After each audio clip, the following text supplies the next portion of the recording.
Begin with a slow, deliberate pan across the exterior of your small wood-turning shop. Show its rustic charm, the natural surroundings, perhaps some potted plants or a traditional element that speaks to its history. Soft ambient sounds of nature, birds chirping, distant wind chimes are ideal. Voiceover. You're a voice, warm, slightly aged, full of character. In a world rushing forward, some things hold still. Some places, like this humble workshop, cling to the whispers of the past. Here, amongst the scent of aged timber and the quiet hum of the lathe, our family continues a legacy, a dance with wood that began generations ago, long before the conveniences of modern tools. Transition. Gentle fade to an interior shot, focusing on the character of the shop. Show its worn wooden beams, tools hanging on the walls, shelves filled with past creations. Emphasize the natural light filtering in. This isn't just a workshop, it's a living archive. Every scratch on the bench, every piece of sawdust on the floor tells a story. And at the heart of these stories are the tools, not factory-made but hand-forged, hand-honed, passed down through the hands of my ancestors. They are more than just instruments. They are extensions of our history, imbued with the spirit of those who shaped wood before us.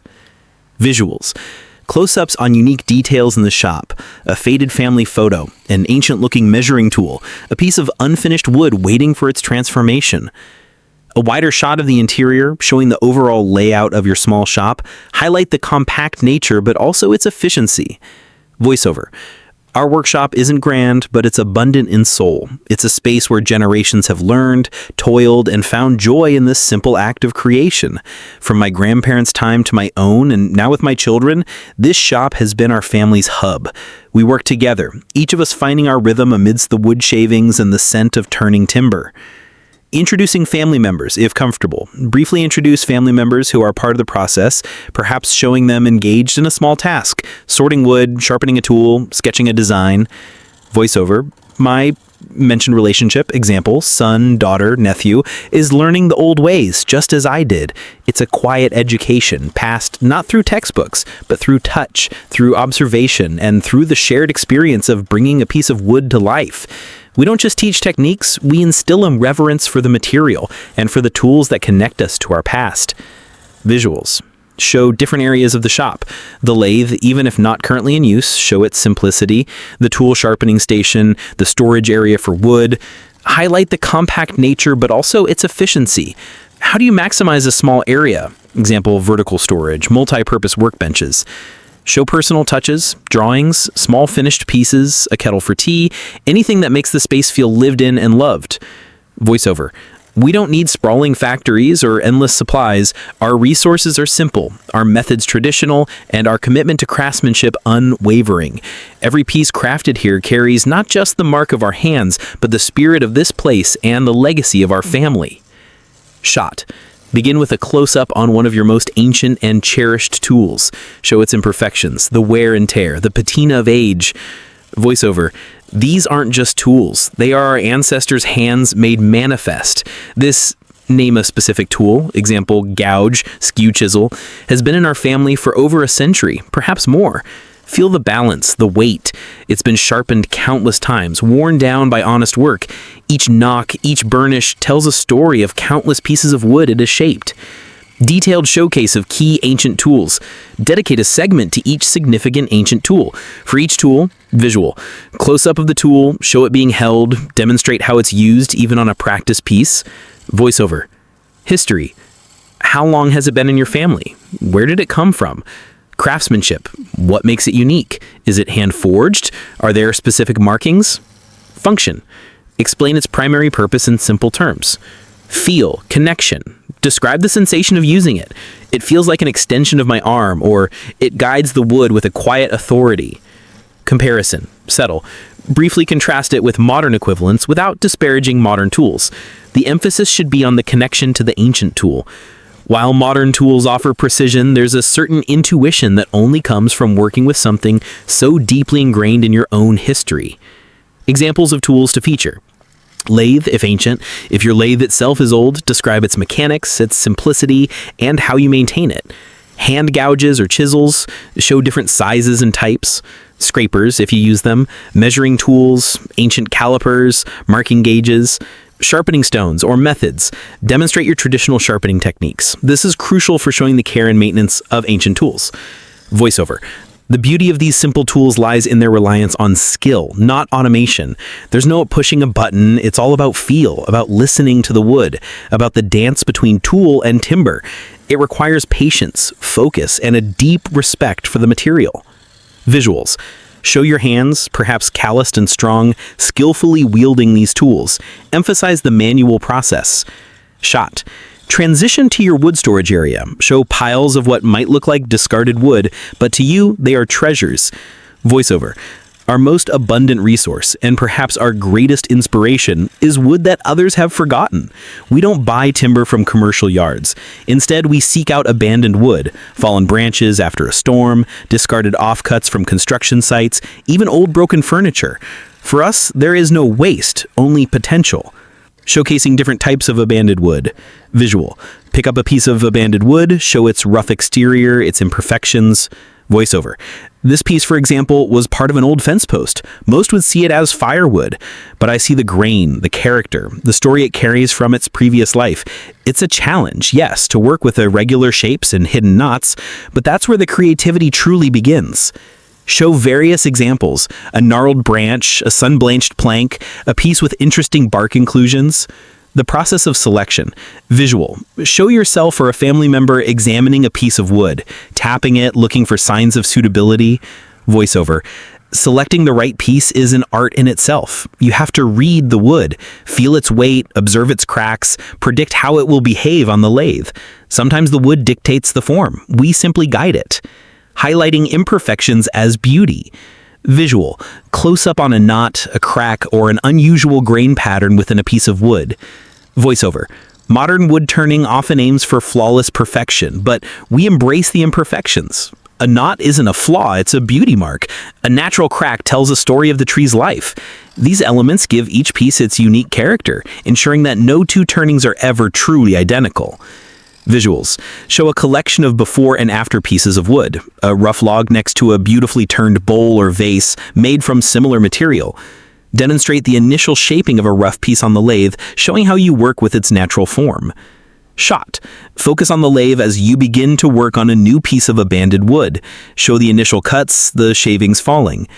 Voiceover. With abandoned wood and ancient tools, our creative process is less about imposing a design and more about discovery. Each piece of wood has an inherent form waiting to be revealed. We don't force it, we listen to it. The dialogue with wood. Visual. Show your hands adjusting the tool, feeling the resistance of the wood, your eyes fixed on the turning form. It's a dialogue, really. The wood tells me where it wants to go, and the tool helps me get there. Sometimes a hidden pocket of decay or a hard knot will lead me in a different direction than I first envisioned. That's the magic, the spontaneity of creation when you embrace the natural world. Simplicity and functionality. Visual. Show a simple yet elegant piece that embodies your philosophy. Our creations are often simple in form, but rich in meaning. We aim for functionality and timeless beauty. A bowl for everyday use, a vase to hold flowers from our garden. These aren't just decorative items, they are objects meant to be lived with, to bring warmth and natural beauty into a home. The value proposition. Voiceover. In an era of mass production, there's a unique value in something crafted slowly, by hand, with tools that carry generations of stories, from wood that was once deemed worthless. It's about sustainability, about respecting resources, and about preserving a craft that connects us to our roots. And so, the cycle continues. From discarded timber, to ancient tools, to hands guided by tradition and love, we create. We honor the past, celebrate the present, and hope to inspire the future. This isn't just wood turning, it's a living art, a family's dedication, and a quiet testament to the enduring beauty of simple things. Fade out on a close-up of a turning piece on the lathe, or perhaps a cherished ancient tool, or perhaps the exterior of the shop at sunset.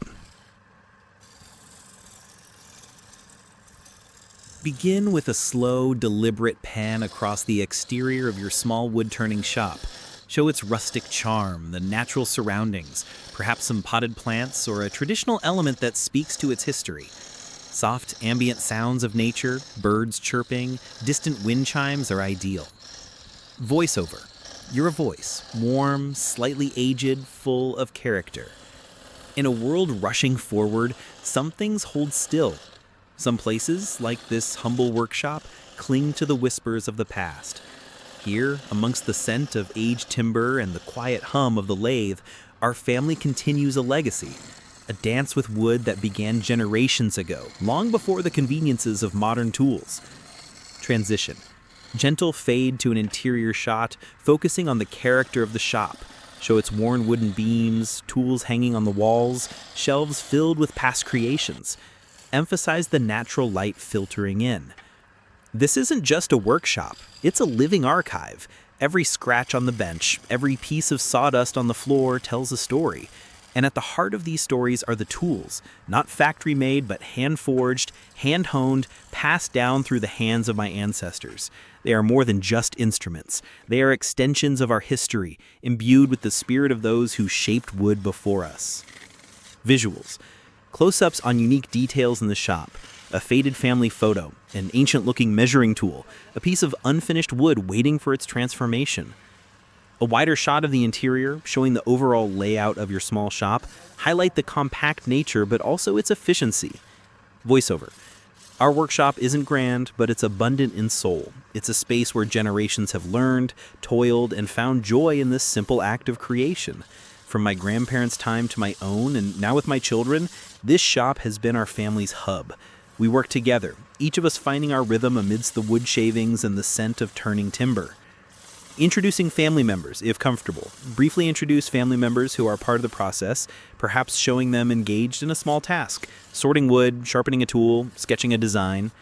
Voiceover. My mentioned relationship, example, son, daughter, nephew, is learning the old ways, just as I did. It's a quiet education, passed not through textbooks, but through touch, through observation, and through the shared experience of bringing a piece of wood to life. We don't just teach techniques, we instill a reverence for the material and for the tools that connect us to our past. Visuals. Show different areas of the shop. The lathe, even if not currently in use, show its simplicity.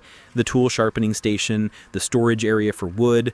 Highlight the compact nature but also its efficiency. How do you maximize a small area? Example, vertical storage, multi-purpose workbenches. Show personal touches, drawings, small finished pieces, a kettle for tea, anything that makes the space feel lived in and loved. Voiceover. We don't need sprawling factories or endless supplies. Our resources are simple, our methods traditional, and our commitment to craftsmanship unwavering. Every piece crafted here carries not just the mark of our hands, but the spirit of this place and the legacy of our family. Shot. Begin with a close-up on one of your most ancient and cherished tools. Show its imperfections, the wear and tear, the patina of age. Voiceover. These aren't just tools. They are our ancestors' hands made manifest. This name a specific tool, example, gouge, skew chisel, has been in our family for over a century, perhaps more. Feel the balance, the weight. It's been sharpened countless times, worn down by honest work. Each knock, each burnish tells a story of countless pieces of wood it has shaped. Detailed showcase of key ancient tools. Dedicate a segment to each significant ancient tool. For each tool, visual. Close-up of the tool, show it being held, demonstrate how it's used even on a practice piece. Voiceover. History. How long has it been in your family? Where did it come from? Craftsmanship. What makes it unique? Is it hand-forged? Are there specific markings? Function. Explain its primary purpose in simple terms. Feel, connection. Describe the sensation of using it. It feels like an extension of my arm, or it guides the wood with a quiet authority. Comparison. Settle. Briefly contrast it with modern equivalents without disparaging modern tools. The emphasis should be on the connection to the ancient tool. While modern tools offer precision, there's a certain intuition that only comes from working with something so deeply ingrained in your own history. Examples of tools to feature. Lathe, if ancient. If your lathe itself is old, describe its mechanics, its simplicity, and how you maintain it. Hand gouges or chisels, show different sizes and types. Scrapers, if you use them. Measuring tools, ancient calipers, marking gauges. Sharpening stones or methods. Demonstrate your traditional sharpening techniques. This is crucial for showing the care and maintenance of ancient tools. Voiceover. The beauty of these simple tools lies in their reliance on skill, not automation. There's no pushing a button, it's all about feel, about listening to the wood, about the dance between tool and timber. It requires patience, focus, and a deep respect for the material. Visuals. Show your hands, perhaps calloused and strong, skillfully wielding these tools. Emphasize the manual process. Shot. Transition to your wood storage area. Show piles of what might look like discarded wood, but to you, they are treasures. Voiceover. Our most abundant resource, and perhaps our greatest inspiration, is wood that others have forgotten. We don't buy timber from commercial yards. Instead, we seek out abandoned wood, fallen branches after a storm, discarded offcuts from construction sites, even old broken furniture. For us, there is no waste, only potential. Showcasing different types of abandoned wood. Visual. Pick up a piece of abandoned wood, show its rough exterior, its imperfections. Voiceover. This piece, for example, was part of an old fence post. Most would see it as firewood, but I see the grain, the character, the story it carries from its previous life. It's a challenge, yes, to work with irregular shapes and hidden knots, but that's where the creativity truly begins. Show various examples: a gnarled branch, a sun-blanched plank, a piece with interesting bark inclusions. The process of selection. Visual. Show yourself or a family member examining a piece of wood, tapping it, looking for signs of suitability. Voiceover. Selecting the right piece is an art in itself. You have to read the wood, feel its weight, observe its cracks, predict how it will behave on the lathe. Sometimes the wood dictates the form.